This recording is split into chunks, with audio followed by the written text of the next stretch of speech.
Really insidious thing about violent extremist ideology. You are attracted to this because you're hurting.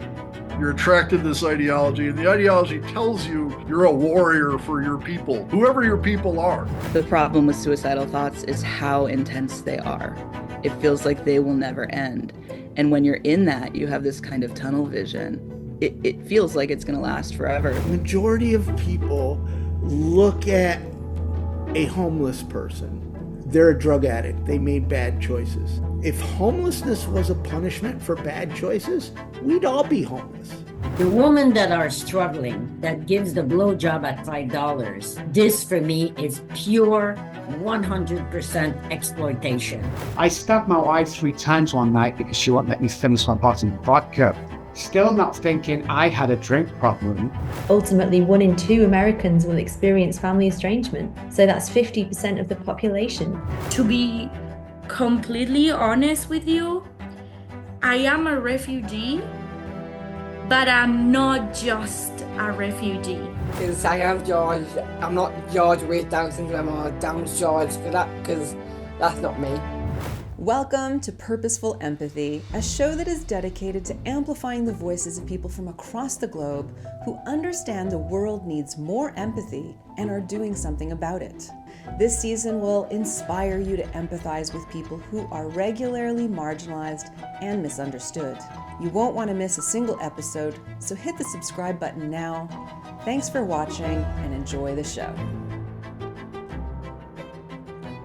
If the world gave you a microphone for 1 minute to talk to people who aren't personally affected by Downs, what would you want to say? I would say to just see us, not see the disability, just see the person. Because then you can come and talk to us, and then you can get to know us, and then you'll see that we're people, we're human, just like you all are. And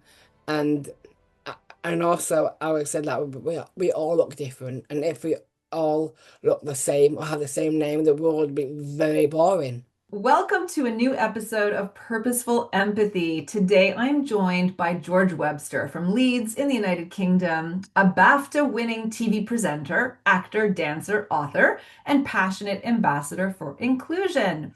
At the ripe young age of 24, George has broken down barriers and inspired millions as the first person with Down syndrome to become a presenter on the BBC, becoming a beloved face on the program CBeebies. Did I get that right? CBeebies? Yeah. Excellent. From dancing on Strictly Come Dancing to winning Best Actor for his lead role in SAM Sam, George continues to shine on screen, stage, and in print. His 3 books, This Is Me, Why Not, and George and the Mini Dragon, have made waves at major book festivals. He's also been recognized on the Shaw Trust Disability Power 100, was named one of the top 20 TV presenters by Radio Times, and celebrated as Yorkshire's Young Person of the Year. Whether he's speaking at conferences or championing causes as an ambassador for Parkrun, Yorkshire Dance, or MenCap, George's message is clear. We are all special, all unique, and we each have a glow inside us. This season, I'm shining a spotlight on people who often feel marginalized or misunderstood. And through each conversation, my goal is to better understand different lived experiences in order to widen our circle of empathy. Given his trailblazing work in television and his passionate advocacy for inclusion, I've invited George to share his insights on Downs and what it means to break barriers and celebrate uniqueness. Welcome to the show, George. Thank you, Anita. How are you? Good. I'm speaking to like a huge VIP. I mean, now Angelina Jolie is next, all right? Great. All right. Well, let's start because we have so much to cover, and thank you so much for making the time. You are a MenCap ambassador, an advocate committed to debunking myths about Down syndrome. So let's start with, what do you think folks get wrong about people with Downs? People just assume what we can and can't do. So I did a video both on my Down syndrome, and some of them include that people with Down syndrome always suffer, and people with Down syndrome don't suffer. It's not a disease or an illness you can cure. It's just us, and we don't, and that's it really, and a part of our lives, and it doesn't define us. And also, um, people with Down syndrome are always happy. This isn't always the case Mm, because everyone has feelings and emotions. We do, and that's called being human. yeah. So you have up days and down days and sideways. Yeah, It's just like all of us. so like all of us, yes. Yeah, that's important, I think. I also read that you often emphasize that you're George, not Downs George. I want you to explain why that's important to you. It's really important to me because I am George. I'm not George with Down syndrome or Down's George because that's not me. I'm Hmm. I am I am George, and I also do have friends with Down syndrome, and like Lauren or Francis or Louise, and they don't look like me. They look different, and everyone is different, and that's great. Yeah. Okay, that's really important, actually, not to just sort of see that as the single identity that you host. So, would you indulge an unplanned question around how would you describe yourself? I describe myself Yeah. as bubbly, really positive. Um, I always look after people. Mm. I'm a great person to be around. I'm always full of energy. Mm. Yeah, I can feel your joy through this Zoom call. I really feel you. Thank you. Bubbly and yeah, I appreciate that. I know that when you were growing up, you faced some challenges with speech and motor skills, right? So Yes. I wonder what kept you motivated during those times because those were some obstacles you had to overcome then. As a baby, I used Makaton, and Makaton is a type of sign language that uses symbols, signs, and words to Mm. help me communicate with each other.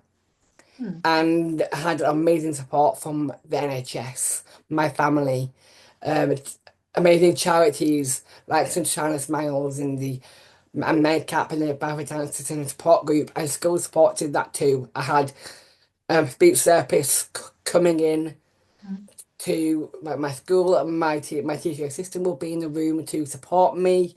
Um, and I had portals as well, and the NHS supported me, and that was all really important. And what really motivated me was that we all worked really well as a team to help me dream big and help me live life to the fullest. And I can now talk clearer, but sometimes I can talk quite quick. So I remind myself to speak a lot clearer, and I can now do buttons, but I still can't tie my own lace. That's incredible. I did a podcast recently with an indigenous woman who said that every culture has what she called, I think, a time theory, where it's a pause between the last word that somebody says and the next word that somebody else speaks. And in the West, or at least in North America, the pause is 2 seconds. But she said in some indigenous cultures, including the Inuit, they wait up to 2 minutes between, right? So Wow, that's amazing. I have to remind myself to slow down too. So you're not alone, George. Yeah. I've also read that you have a man cave. Why is that a special place for you? My man cave is really special for me because it gives me some free space. And it's also a room to have some me time. Hmm. So I love playing FIFA with my dad on my Xbox, Hmm. flashing him at every game. Um, I love watching films in there. I love listening to my music. I love my musicals, rock music and country music. Then I love spending time with my friends in there as well. So we catch up, have a couple of beers, and then we watch films, and it's so much fun. Oh, I'd love to hear some of your favorite films. Well, what do you think is like what's up there? I'm mainly into action and horror. So I absolutely love. Well, at the moment, I'm actually watching the for the first time Final Destination, and I think that's up there. Okay, I've never heard of it. Final It's a horror Destination? franchise, where it's the concept of the film is like someone has a premonition of a big disaster at the start, and then it goes back, and then it happened. Then they go and survive, and then the death thing happens, and then death follows them. Okay, sounds kind of creepy. Yes, yeah. If you like horror movies, there's a Demi Moore had a kind of sort of very scary horror movie. Have you seen it? The most Is it The recent? Substance? Yes. Yeah, I've seen that with my dad and my sister, and it's so gross. I know, It's especially so towards gross. the end. We were like, we're gonna go for dinner. It was my dad's birthday actually, so we saw that, and we were good to go for dinner, and we were feeling not that well to eat. Agreed. It is kind of gross, but I do think she Mm. deserved the Oscar, to be honest. I think she was, anyways. I guess as an actor, you would know a thing or two about who deserves it. Did you think she did a good job? Yes, Yeah. definitely. He was incredible. Yeah, Definitely. agreed. I agree. I agree. So, you made history as the first CBeebies presenter with Down syndrome. I would love to hear more about this program and what it meant for you to be part of it. Well, CBeebies is more of a channel than a program. Oh, So okay. So I'm one of the presenters in the CBeebies house. Uh-huh. So we record links in between the programs. And that's so much fun. So it's just the fun things we do at home. Play games, have a dance, read books. It's so much fun, and I'm never leaving. They've really welcomed me into the family because it is like a big close-knit family, and it's just so much fun. So give me an example of a bit that you do between programs. One link when I first started, I used to make smoothies. You just make smoothies. Yeah, Okay. and now it's grown over the years that we do comedy sketches. One would be like um we would one like do it like a building construction, and I had to use a map and find out and figure out how to solve this situation. So that sort of thing. So is this you ad-libbing or is this scripted work? It's scripted. Okay. So I get the script the night before or a couple of days before, and I have a photographic memory, so I'm really good at memorizing my lines. Oh, that's how you do it. Oh, wow. A photographic memory. That's so neat. Oh yeah, I think that would be a superpower. I think that would have to be Yeah. a superpower. Yeah, yeah. Thank you. Um, what reaction have you received from the public since you've joined the channel? It's been so positive. When I got first launched on CBeebies, the social media went by storm. It went viral, all over the world, and they were saying, "Thank you to CBeebies for having me as a presenter. George, you're so inspiring for our kids. They need role models. We need role models like you." Um, um, and to hear that is just really, really special and really lovely. Because we all can have role models, especially kids, because Mhm. kids can watch people like me on the TV achieving our dreams, and then the kids can achieve their big dreams. Yeah, I imagine that you're a bit of a spokesperson for people not only with Downs, but also disabilities in general, right? Yes, that's Yeah. what, yeah. And how do you take that role on? Like how does that what does that mean to you to be a role model? It means a lot. I feel really proud and privileged to be a role model because everyone is different, and with kids. It's not just kids with disabilities that look up. It's kids with all abilities, Yeah. and that's why everyone is welcome in CBeebies. That's cool because, social media is so toxic. And I think it's just really easy, especially anonymously, to put other people down. But it sounds like you've got, people who really appreciate you. And I think that must feel good. It feels really good. I feel really happy. Has it ever happened to you where people have not appreciated you, and how have you kind of overcome experiences like that? I don't think no one has not appreciated me. That's great. Yeah, so it's been like so positive. That's excellent. Yeah, I just love it. I'm just really privileged. Good, good. I'm glad to hear that. So I also know you've written a book. Well, you've written a bunch of books, 3 books, better more than my book. I'm writing my second. So Yeah, so I'm gonna I've got my catch up, books right George. here. Oh, show them. Yes, yes. We're gonna have This is links. the Mini Dragon book, the one that just come out. Okay, what's that So about? I can tease that there's something very exciting happening at the end of this one. And then I got my first two. This is me, and why not? Oh, fantastic. So you wrote them. Yeah, so I wrote them. So with This Is Me and Why Not, I worked with Claire Taylor, who's also one of the main producers of the CBeebies. Mhm. So I co-authored with her and them too, and then I worked with a different author, Helen Harvey, on my miniature on the Dragon book. Okay, well, let's talk about them one at a time. So, do you mind holding up the first one again so we Yeah, can of see? For course. those who are watching, those who are listening, it's called "This Is Me!" exclamation, and it's a cute little boy with these gorgeous glasses, very kind of Harry Potter glasses, and a real picture of you, George, up at the top on the left. Yeah, I see that. So, why were you motivated to write this book, and what do you want people to take away from it? Well, when I was a lot younger, there wasn't any books with people with authors or illustrators or characters with a disability. Mm. So I really, really wanted to improve on that, and it's so important to explore deep and meaningful messages. Like in This Is Me, is all about sharing your glow. We all have, we all are unique in so many different ways, and being different is great, and it's positive. It's not negative or scary, and we all look different, and that's great.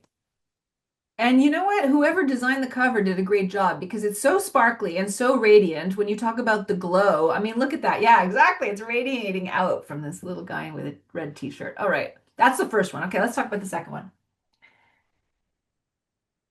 Here it is. Why not? Why not? What's that one about? So why not is all about why not try different things and don't be scared to try different things. Find things that you like, even though and also don't give up. If it's something that you don't like, still give it a try, maybe. Um, and it's really important to try different things. What's the most courageous thing you've tried? For the first time when I tried spicy food for the first time, I think. Indian food? I had this spicy pizza, Oh. and my lips were red, they puffed, my cheeks were red and puffed, my eyes were watering, my nose was running, I was really sweaty. We were in a restaurant with me and my family, Uh-huh. and it was um like this basically. Yeah. You've got a picture? I was just going to ask you. Oh, yeah. Oh, yeah. Sweet. Yeah. So my family was like saying, George, do you want to stop eating that? I said, no, thank you. I'm actually loving this and enjoying this. So I ate the whole thing and I Oh, absolutely loved how it. old were you? At 12? Oh, so too young to enjoy a beer afterwards. Okay. Yeah, yeah, yeah. Great, great, great. Okay, now about the most recent one, which apparently has a big, exciting ending. Yes. So this is George and the Mini Dragon. So it still has my experience in this book, but it's not just about that. It's about a boy called George, And he wanted a pet for his birthday. His parents wouldn't let him have one.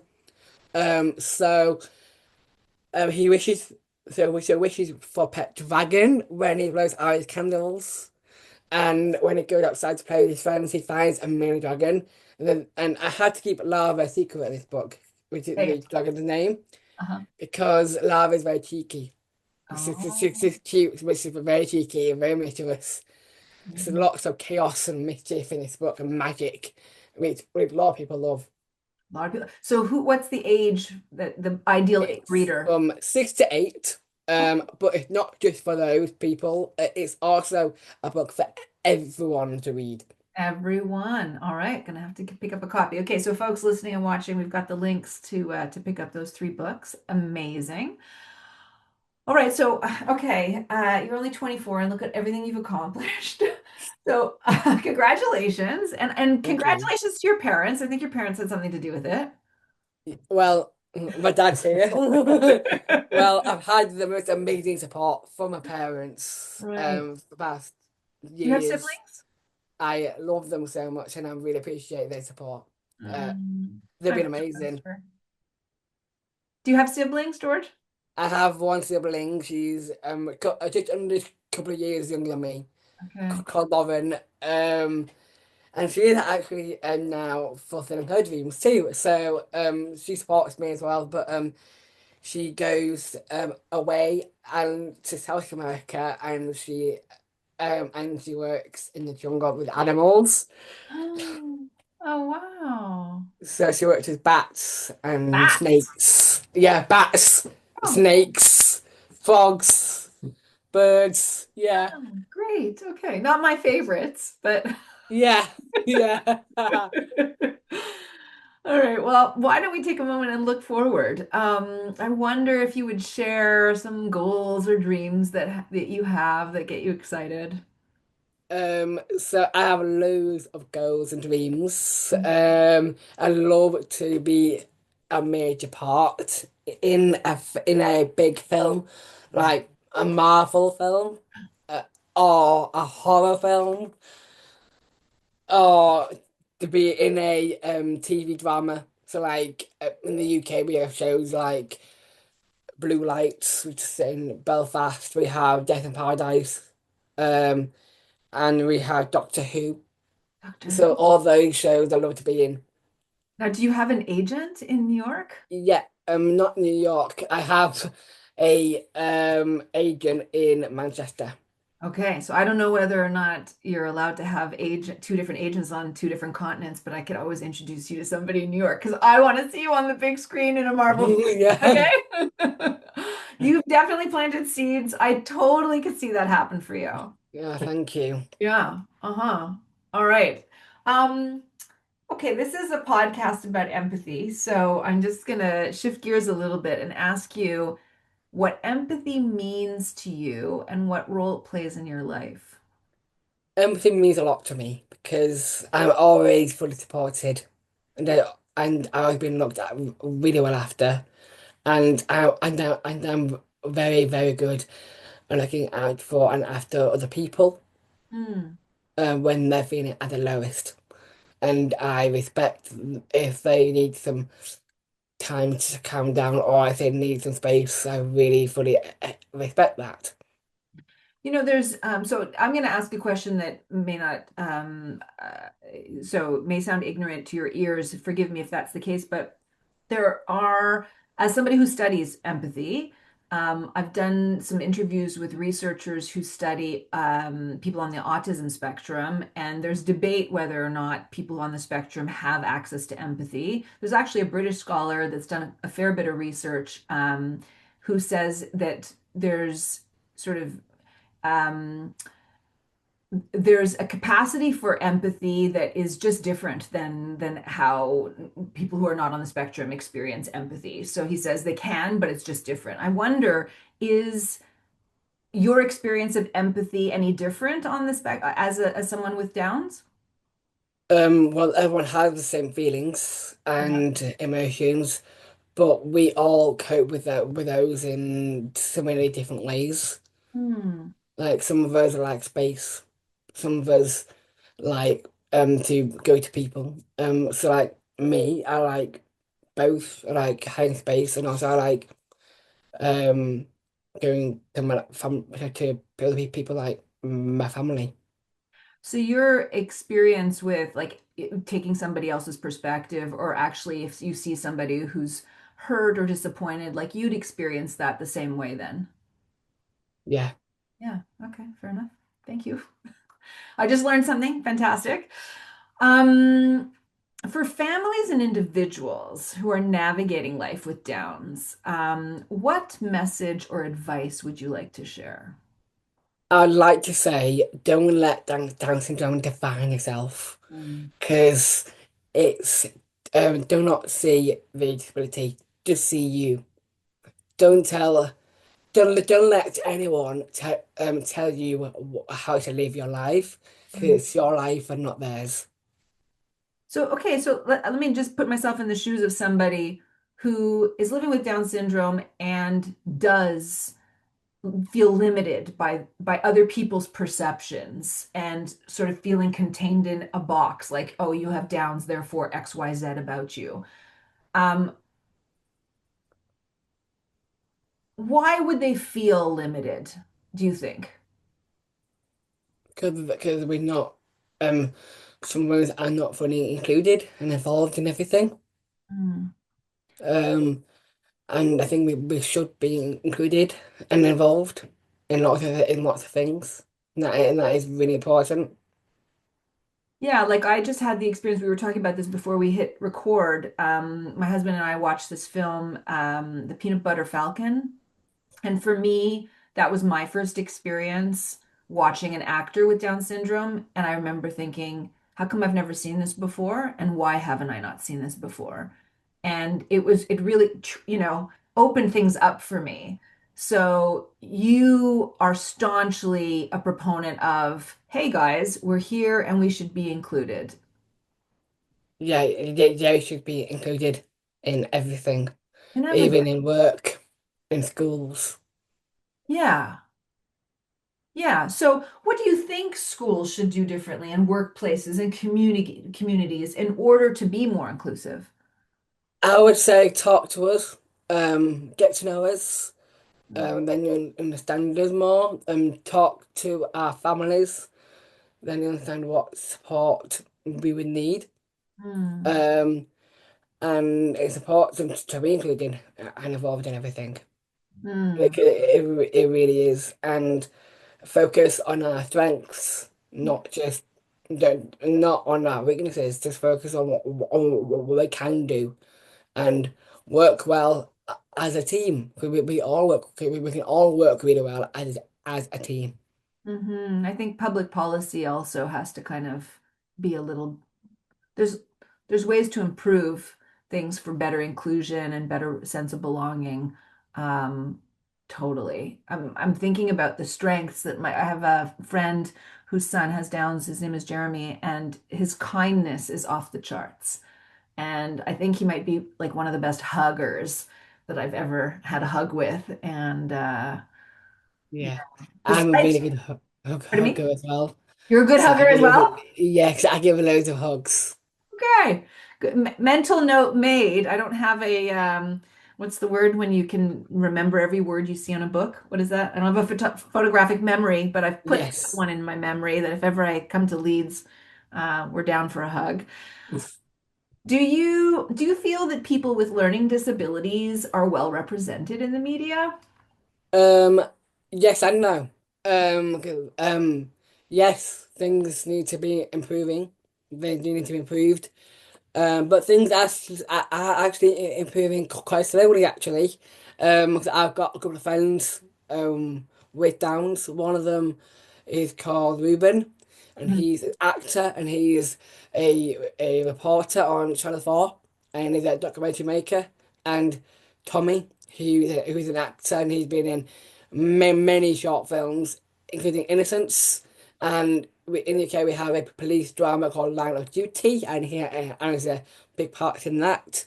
Um, Look at films like Marvel, and Disney. They're really good at inclusivity and diversity.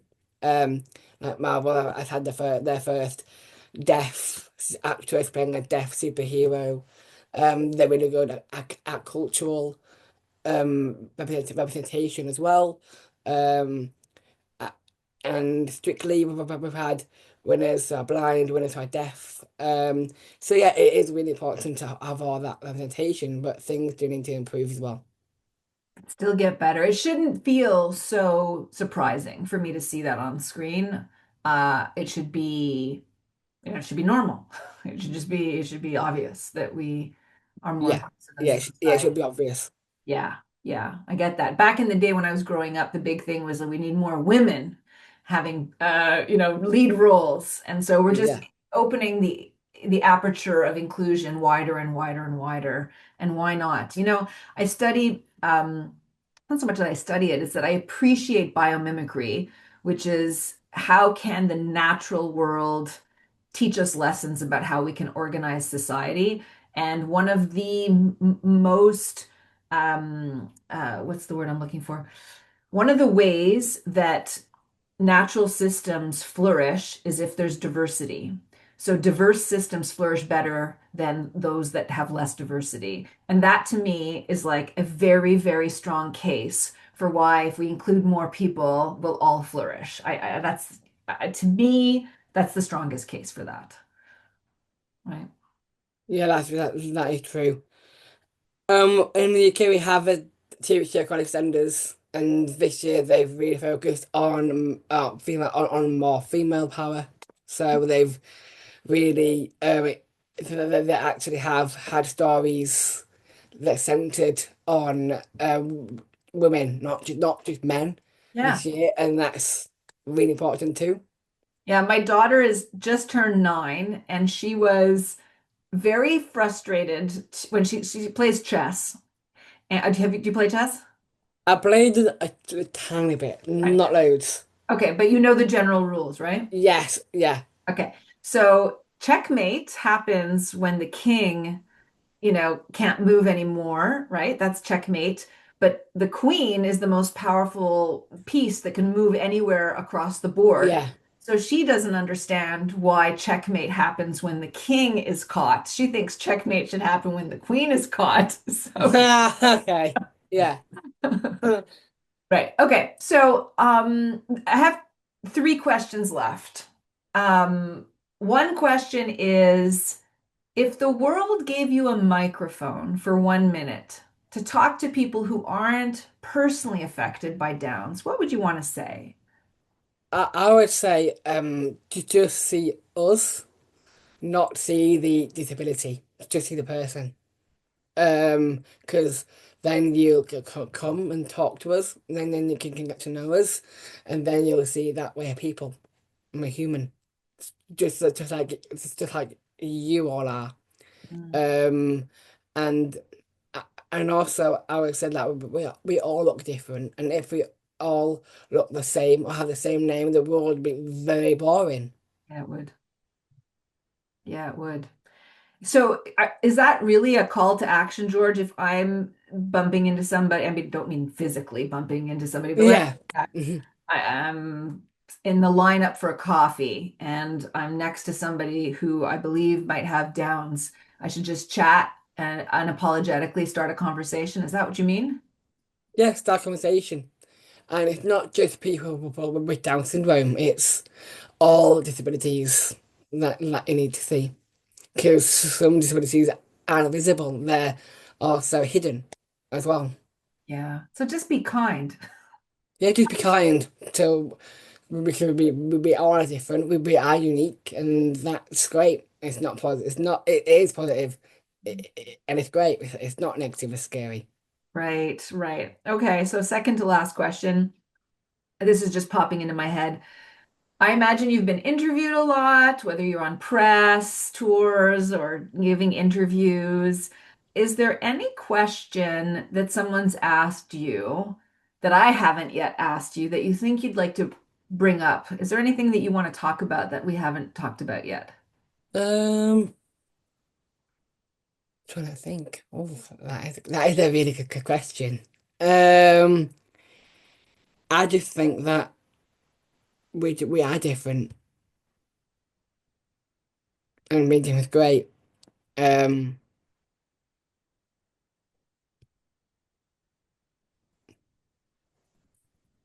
and it's amazing to have we all like things. We all like different things, and that's great.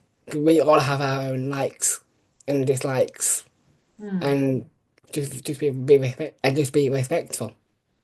Yeah, that makes sense to me. Speaking of likes, earlier before we pressed record, I noticed that you had all these CDs behind you, and that you said most of them are your dad's, and some of them you like, others you don't like. So tell me about some music that you love. Well, my music taste is not like Dad's music taste at all. No. 'Cause I do like a tiny bit of Dad's, but Dad's is a lot of it is questionable. Oh. So my music is musical theatre, so I love my musicals, Um, especially Moulin Rouge and Les Mis oh, Les and Mis. Juliet. Uh-huh. I also love to listen to rock music like Nirvana, Bon Jovi, AC/DC. Bon Jovi, the best. Yes, and I've also just got into country music as Yeah, I well. don't share that with you. Okay. No. They recently had American Idol. Do you follow? I've heard of American Idol. Yeah. Okay, so there were two contestants as the finalists, and one was a cowboy country guy, and I was like, please, not him. And he didn't win. Yeah. The other dude won, so I was very happy about that. Okay. Yeah. All right, last question, George, and then I say thank you, thank you, thank you for your time, and of course, say hi to your dad and your mom and your sister for me. Um, the story I like to end with all my guests, because it is a podcast about empathy, is if you can share a moment in your life where you were on the receiving end of empathy and what that meant for you. So with the parkrun community, we lost a real dear friend a few years ago, called Rolf. Rolf was very popular. He was such a really cool guy, and really, really lovely. So he was a regular volunteer. He was there every single week. He was great to talk to. He was such a good mate. He nominated me for an award. He gave me it. So I'm really grateful for that, Rolf. So thank you. Rolf is still remembered to this day. Um, so when we went to the funeral, it was like really, really busy in the front room and the back room with the TVs and the screens, because he was so popular, and everyone just loved him. And he yeah, he was just amazing, and we all came together as a community to remember him. And in the park for the park run, we got a tree planted for him, and it's called a Wolf tree. So yeah, that's for him, and it's still remembered. And he treated you with empathy in a particular way? Well, we all came together as Mm. a whole community, and I had my family as well, which was really lovely, and I'm really grateful. I'm sorry for your loss, Thank you. but he sounds like an amazing guy. Yeah, he was such a really, really, really cool guy. He was really lovely. Your face just lit up when you were talking about him just now. Yeah. Yeah. Well, here I am, always moved to tears by the end of the episode. George, it was such a delight to meet you. Thank you so much for the work you do. This bubbly personality is so infectious. I'm leaving this call in such a good mood. And I know that the people watching and listening are going to love this episode as well. So thank you. Thank you so much, Lisa. Thanks everyone for watching and listening, and we'll see you next week at Purposeful Empathy. If you know someone who would benefit from this episode, please share it with them now. Post the link to your socials, and don't forget to hit the subscribe button. The world needs more empathy, and you have an important role to play.